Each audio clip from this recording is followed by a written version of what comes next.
السلام علیکم ورحمۃ اللہ وبرکاتہ۔ یا علی مدد اسماعیلی پوڈ کاسٹ میں خوش آمدید سامعین کرام، میں ہوں فاطمہ اور میرے ساتھ ہے امان ساگر۔ آج ہم گفتگو کرنے جا رہے ہیں ایک ایسی ہستی پر جنہوں نے صرف اسماعیلی جماعت ہی نہیں بلکہ پوری امت مسلمہ کے فکری اور تعلیمی بیداری میں اہم کردار ادا کیا۔ جی ہاں، ہم بات کریں گے امام سلطان محمد شاہ آغا خان سوم کی، جن کا زمانہ امامت علم، اصلاح اور قیادت سے بھرپور ہے۔ وعلیکم السلام فاطمہ، مولا علی مدد۔ واقعی امام سلطان محمد شاہ آغا خان سوم کی ذات علم و حکمت، سیاست اور روحانیت کا حسین امتزاج ہے۔ ان کی زندگی ایک دریا کی مانند ہے جو تہذیب، تعلیم، قیادت اور روحانی بصیرت سے لبریز ہے۔ امان، سب سے پہلے ہمیں امام سلطان محمد شاہ کی پیدائش اور ابتدائی امامت کے بارے میں بتائیے۔ ضرور فاطمہ۔ امام سلطان محمد شاہ آغا خان 2 نومبر 1877 کو کراچی میں پیدا ہوئے۔ آپ امام حسن علی شاہ آغا خان اول کے پڑپوتے اور امام علی شاہ آغا خان دھوم کے فرزند تھے۔ جب آپ صرف 8 سال کے تھے تو والد گرامی کے وصال کے بعد آپ 48ویں امام کے منصب پر فائز ہوئے۔ یہ بچپن ہی کا زمانہ تھا، مگر خدا نے آپ کو وہ بصیرت اور علم عطا فرمایا کہ آپ نے نوجوانی میں ہی پوری امت مسلمہ کے لیے قیادت کا فریضہ سنبھالا۔ کیا امام سلطان محمد شاہ علیہ السلام نے کم عمری میں ہی دینی اور سیاسی شعور کا مظاہرہ کیا؟ بالکل، کم عمری میں ہی آپ نے قرآن، عربی، فارسی اور اسلامی تاریخ میں گہری دلچسپی لی۔ ابتدائی تعلیم بمبئی میں حاصل کی، پھر یورپ تشریف لے گئے۔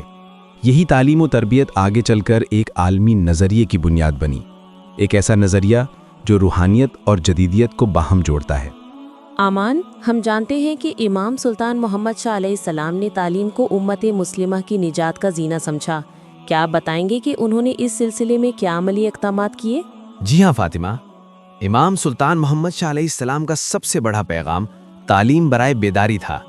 آپ نے فرمایا تھا، قوموں کی ترقی کا راز ان کے مدرسوں اور یونیورسٹیوں میں پوشیدہ ہے۔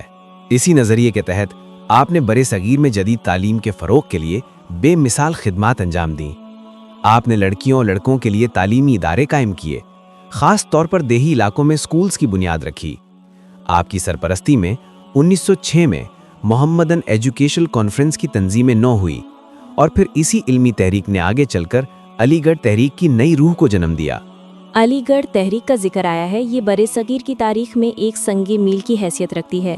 امام سلطان محمد شاہ علیہ السلام کا اس تحریک سے کیا تعلق تھا؟ عمدہ سوال۔ سر سید احمد خان نے علی گڑھ کالج کی بنیاد تو رکھی، مگر اسے یونیورسٹی کے درجے تک پہنچانے کا سہرا امام سلطان محمد شاہ علیہ السلام کے سر ہے۔ انہوں نے 1911 میں علی گڑھ مسلم یونیورسٹی کے قیام کی مہم میں مالی، فکری اور تنظیمی رہنمائی فراہم کی۔ امام سلطان محمد شاہ علیہ السلام نے علی گڑھ یونیورسٹی بنائی، خود بھی بڑی رقم جمع کرائی اور علی گڑھ یونیورسٹی کے پہلے چانسلر رہے۔ آپ یونیورسٹی فنڈ کے صدر منتخب ہوئے اور اپنی قیادت میں مسلمانوں کو جدید تعلیم کی طرف مائل کیا۔ آپ نے مسلمانوں سے فرمایا، اگر تم دنیا میں عزت چاہتے ہو تو علم کو اپنا سرمایہ بنا لو۔ اسی ویژن نے برِ صغیر کے ہزاروں نوجوانوں کو جدید تعلیم سے روشناس کیا۔ واہ، امان، امام سلطان محمد شاہ علیہ السلام کی خدمات صرف تعلیم تک محدود نہیں رہیں، وہ مسلم سیاست کے بھی اہم رہنما تھے۔ کیا آپ مسلم لیگ میں ان کے کردار پر روشنی ڈالیں گے؟ ضرور۔ 20ویں صدی کے آغاز میں جب برِ صغیر کے مسلمان سیاسی طور پر منتشر تھے تو امام سلطان محمد شاہ علیہ السلام نے 1906 میں مسلم لیگ کی بنیاد رکھنے والی وفد کی قیادت کی، جو ڈھاکہ میں نواب سلیم اللہ خان کی رہائش پر جمع ہوا تھا۔ مسلم لیگ کی بنیاد رکھی اور مسلم لیگ کے پہلے صدر رہے۔ آپ اس تاریخی اجلاس میں پہلے صدر منتخب ہوئے۔ یہ وہ لمحہ تھا جب برِ صغیر کے مسلمانوں نے پہلی مرتبہ ایک منظم سیاسی پلیٹ فارم حاصل کیا۔ آپ نے مسلمانوں کے لیے علیحدہ انتخابی نمائندگی، تعلیمی اداروں میں حصہ اور شناخت کے تحفظ کی پرزور وکالت کی۔ آپ کے الفاظ تھے، ہماری بقا اسی میں ہے کہ ہم اپنی شناخت کے ساتھ ترقی کریں۔ اور اسی وقت ترکی میں سلطنت عثمانیہ زوال پذیر تھی۔ سلطنت عثمانیہ کے لیے ایک تحریک چلائی جس کا نام ریشمی رومال تھا۔ اسی تحریک کو بھی سر آغا خان لیڈ کر رہے تھے۔ خود بھی چندہ جمع کیا اور برِ صغیر سے بہت سارے پیسے سلطنت عثمانیہ کی بحالی کے لیے تغو دو کیا۔ واہ، زبردست. یعنی امام سلطان محمد شاہ علیہ السلام نے قیام پاکستان کی فکری بنیاد رکھنے میں بھی کردار ادا کیا؟ جی فاطمہ، بالکل. آپ نے بر صغیر کے مسلمانوں کو ہمیشہ اتحاد اور خود اعتمادی کا پیغام دیا. آپ نے قائد اعظم محمد علی جناح کی سیاسی بصیرت کی نہ صرف تعریف کی بلکہ ان کی پشت پر ایک فکری قوت کے طور پر موجود رہے. جب 1940 میں قرارداد لاہور پیش ہوئی تو آپ نے فرمایا، یہ وہ لمحہ ہے جب مسلمان اپنی تاریخ کے نئے باب کا آغاز کر رہے ہیں. بعد ازاں قیام پاکستان کے وقت آپ نے مسلمانوں کو ایک نئی ریاست کے لیے رہنمائی دی اور اقلیتوں کے حقوق، تعلیم، معیشت اور عالمی تعلقات پر گہرے نکات پیش کیے. قائد اعظم کو برطانیہ سے واپس لانے میں بھی سر آغا خان تھا. سر آغا خان اور علامہ اقبال نے بھلا کر مسلم لیگ میں شامل کرایا. انہوں نے کانگریس چھوڑ کر مسلم لیگ میں شامل ہو گئے. امام سلطان محمد شاہ علیہ السلام کی خدمات صرف سیاست یا تعلیم تک محدود نہیں تھیں، وہ ایک عالمی روحانی رہنما بھی تھے.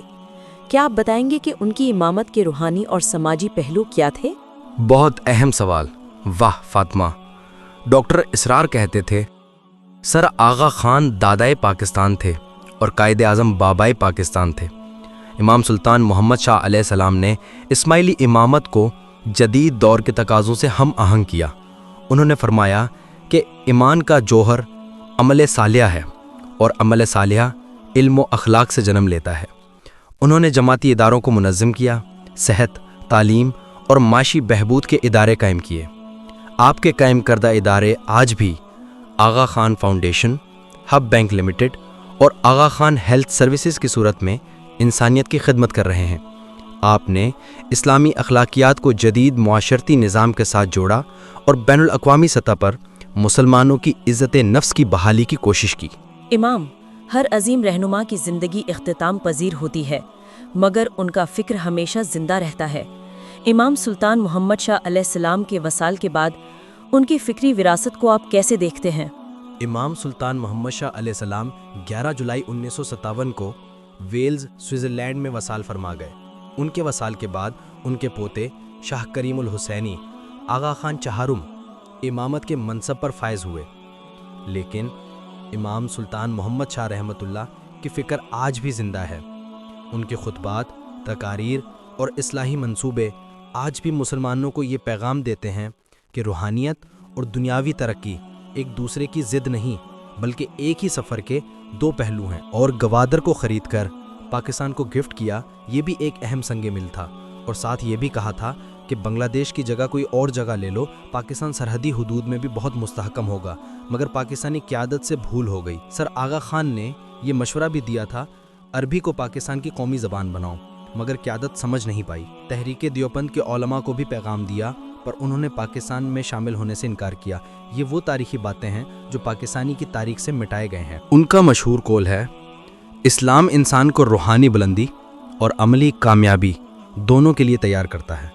واہ امان ساگر، کتنی حسین بات ہے کہ ایک رہنما جس نے بچپن میں امامت سنبھالی، ساری زندگی علم، اتحاد اور خدمت انسانیت کے لیے وقف کر دی. امام سلطان محمد شاہ علیہ السلام کی زندگی ہم سب کے لیے مشعل راہ ہے. بالکل فاطمہ، اگر ہم ان کے نظریات کو اپنائیں، علم کو عبادت، خدمت کو ایمان اور اتحاد کو طاقت سمجھیں تو یقیناً ہم بھی اپنی قوم کو ترقی کی راہ پر گامزن کر سکتے ہیں. اللہ تعالیٰ امام سلطان محمد شاہ علیہ السلام کے درجات بلند فرمائے اور ہمیں ان کی تعلیمات پر عمل کی توفیق عطا کرے. آمین. اور سامعین کو یہ بھی بتانا چاہتے ہیں کہ پاکستان کی تاریخ میں سر سلطان محمد شاہ علیہ السلام، آغا خان سوئم کا کردار کیا تھا.